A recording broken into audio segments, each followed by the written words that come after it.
台积电准备伫咧家己太保的南科家己园区起2座先进封装厂，不过第一厂5月动工却去挖到可能是未知的物件，目前先暂停施工。若这进度部分的南科管理局表示，台积电已经有调整，会提早起第2厂，目前正咧申请建造，起厂房的进度未去拖延。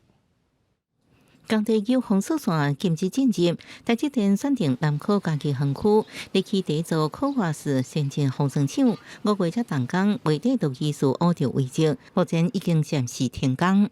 有通报本局发现了疑似的遗迹，那依照文化资产保存法的规定呢，已经暂时停止施工，而且呢，我们已经邀请了文化资产的委员进行现场的勘查，也开了审议会。那委员呢，原则上呢同意呢抢救挖掘。审议委员会到现场勘查，决定抢救挖掘，后续依照民族法规定办理。不过，这安尼地势停工，互外界好奇，是不是影响台积电的建厂开发进度？目前因应这个状况呢，台积电它调整工序，